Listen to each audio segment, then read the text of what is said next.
Well, thank you very much. It's a pleasure to be here. I bet most of you are thinking about coffee right now. So do I. So I promise that this won't take too much time, and I'll try to be as clear as possible. So the purpose of my talk is to share some ideas and some thoughts about the process of adaptation. I like to focus on the means we have to study adaptation and the process of adaptation, but also the limitations and the caveats that limit our understanding of adaptation. So I think that we all agree that it's relatively easy to design an experiment to detect adaptation. So the literature is full of examples, pretty good works, most of them.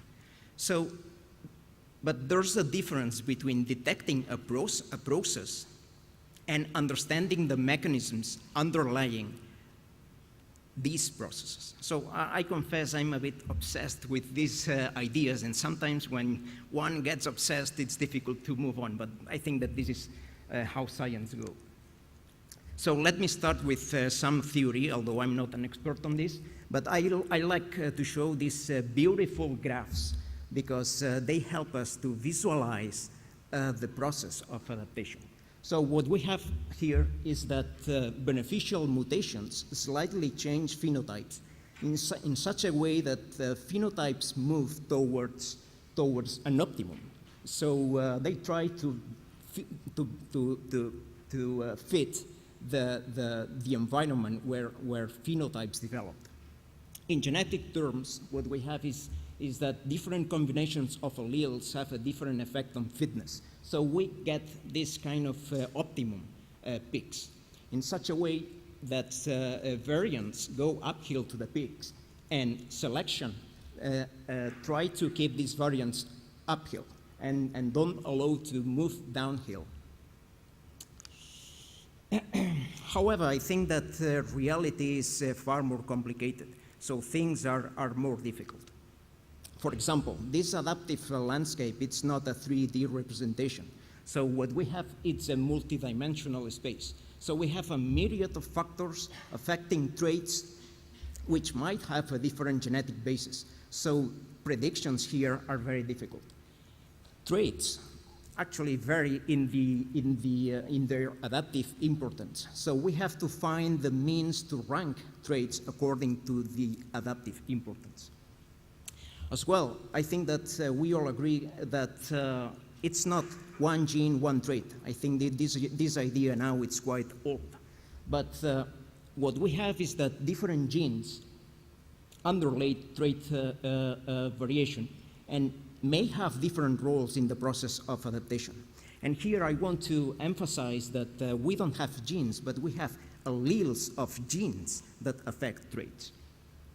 And finally, of course, and this is the main difficulty, all these ideas make sense in the right ecological context. So some facts and premises to move on. And is that if we want to fully understand adaptive variation, what we have to do is to take the interplay between environment, genetic, and phenotypic variation into account. We have to bear in mind that variance is not discrete, but it's rather continuous. So it means that we have the spatial autocorrelation here that is really important to understand phenotypic variation.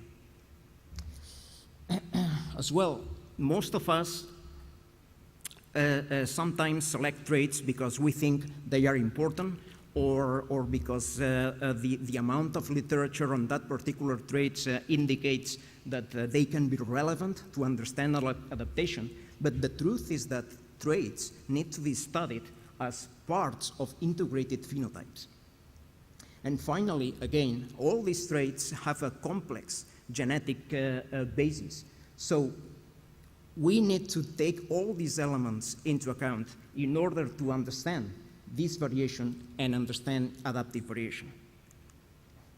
So in a context of global change, this is why adaptation is so important. So my point is that if we don't understand the process of adaptation and adaptive variation by itself, it's going to be very difficult to forecast the effects of global change on populations and communities.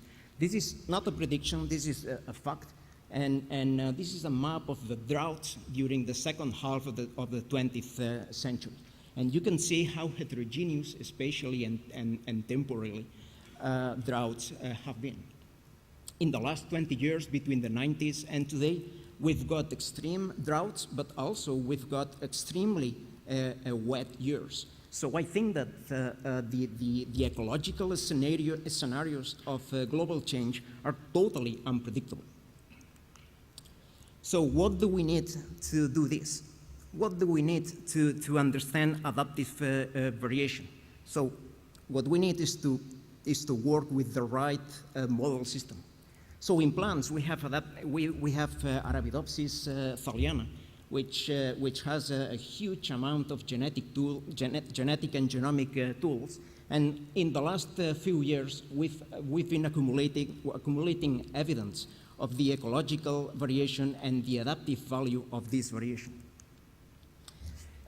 So most of us, most of you perhaps think about Arabidopsis thaliana as a ruderal plant growing in humanized habitats, but the truth is that it also occurs in natural wild environments. I always use this slide to show that the plant is not as we think to be.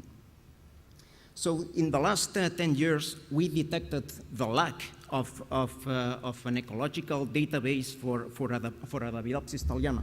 So we started to sample Spain, Portugal, and northern Portugal, and northern Morocco. Tomorrow, Adrian Brennan will show how the Moroccan population look like. So that the stars are the locations of the experimental field stations where we are conducting experiments.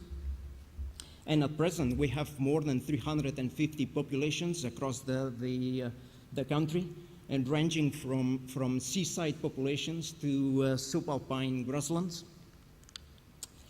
And interestingly, the Iberian collection of Arabidopsis populations is strongly genetically structured.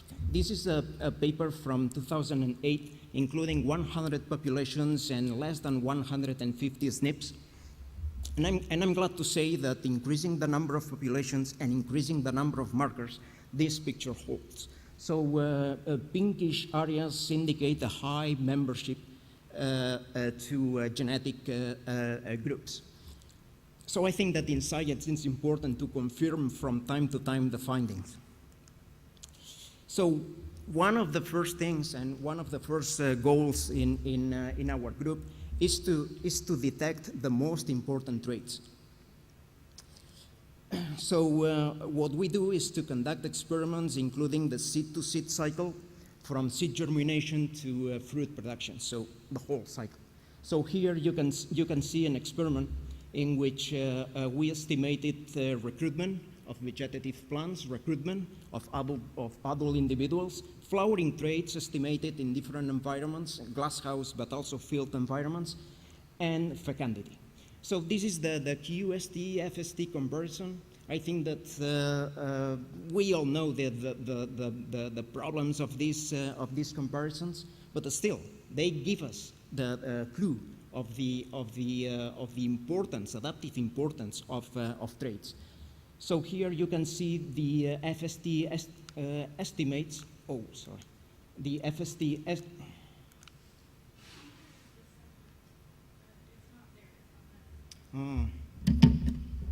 Yes, thank you.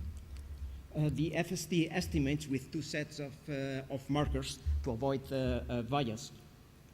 But bias in these comparisons are important not in means but in the confidence intervals. And this is particularly true for phenotypic traits. So here you can see that the only trait whose QST estimates are above FST estimates is flowering time estimated in field conditions. So we can conclude that flowering time is likely to be a trait under divergent selection in Arabidopsis thaliana for this set of populations. So if flowering time is that important, we would expect to detect relationships with environmental variables. Indeed, this is the relationship between annual mean temperature and flowering time, and I want to emphasize that, both traits have a strong autocorrelation pattern. Remember that before I said that patterns of variation are not discrete but rather continuous. So this relationship is after correcting for the autocorrelation patterns of the two traits. No other trait shows such a strong relationship with environmental variables. So this is an additional proof that flowering time really matters to understand adaptive variation in Arabidopsis thaliana. But what about the genetic basis of flowering time? Now that we've been able to identify the trait that matters most, what about its genetic variation? So what we did is to genotype, to sequence 4 main genes from different genetic pathways. You must know that that flowering time in Arabidopsis is regulated by up to 5 different genetic pathways. And it's about 60 genes, known genes that have interactions between them. Some of them belong to different pathways, so the genetic basis of this trait is really complicated. We've just sequenced 4 genes, 2 from the vernalization pathway and 2 from the photoperiod pathway. So we've got a bunch of alleles. Some have an effect, some had an effect on flowering, some others not.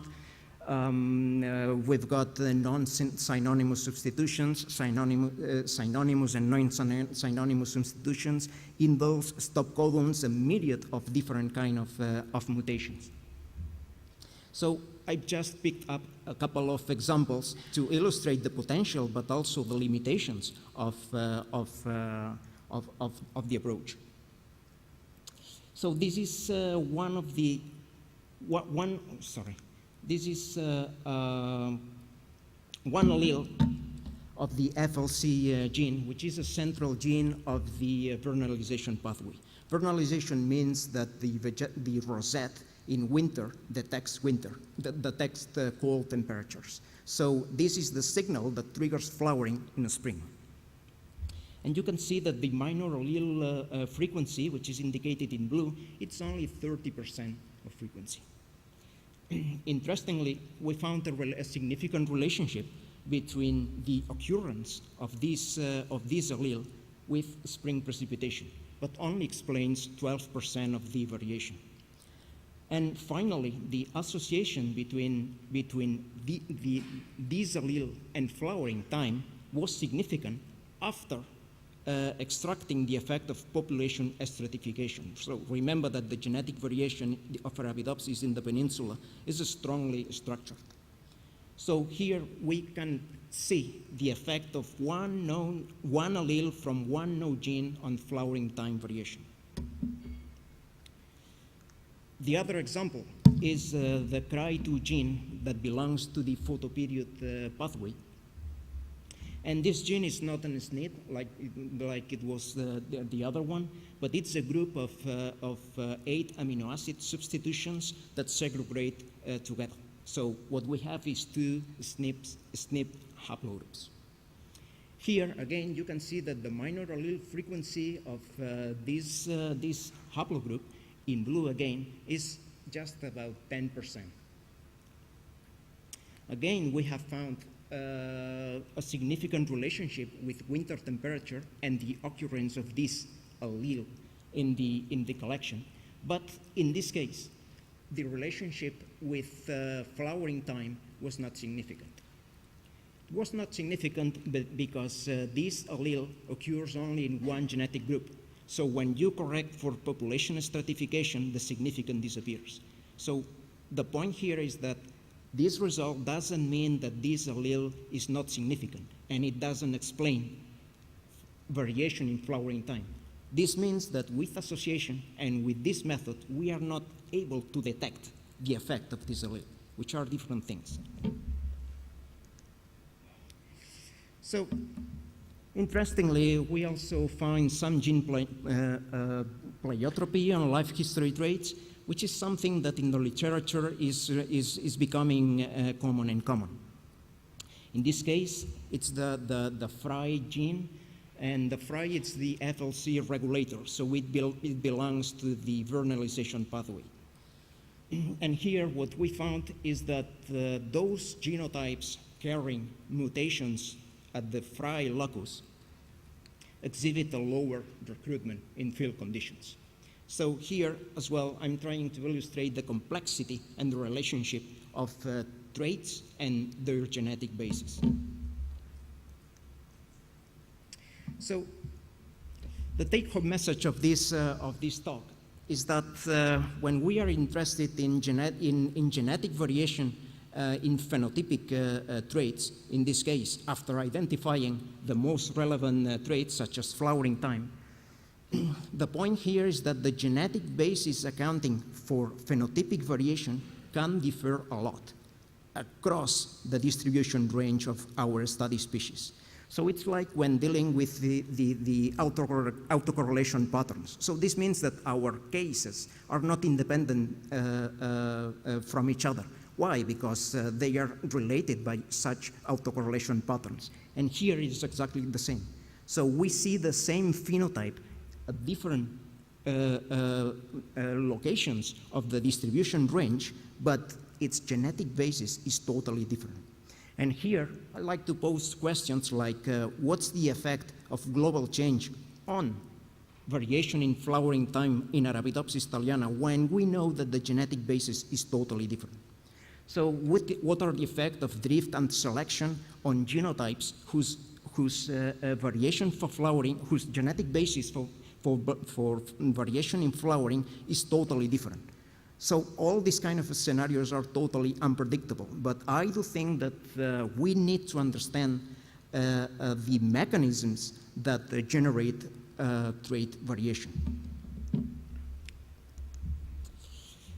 So I like to conclude by saying that we have the means to study comprehensively adaptive variation. And the point is to carry out experiments with geographically explicit collections of populations. Again, an important conclusion is that the genes or the alleles of genes that matter have a low frequency and account for a low amount of variation. So genome-wide studies and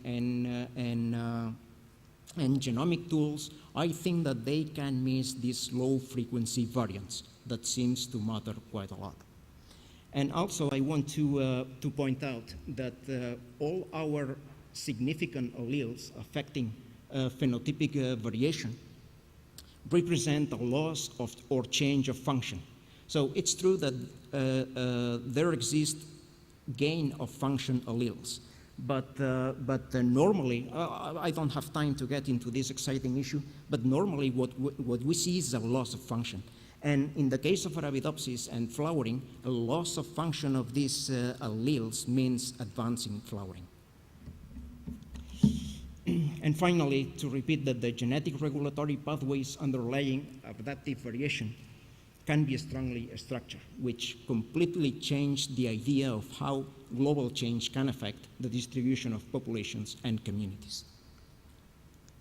So I want to finalize by acknowledging all the former and past members of my group at the Estación Biológica de Doñana. We basically focus on phenotyping genotypes. With Carlos Alonso Blanco at Centro Nacional de Biotecnología in Madrid, he's a genetist, he clones genes, so with Arabidopsis we are able to work with a candidate gene approach. So we are currently conducting a genome-wide association with whole genomes for this collection of Arabidopsis. And finally, I want to point out as well the recent collaboration with Arnal Marcé and his group at CREAF in Barcelona, because we are starting to modeling the spatial and temporal dynamics of groups of genotypes differing in the genetic basis for important traits, among other things. And thank you very much. I'll be happy to take questions, if any.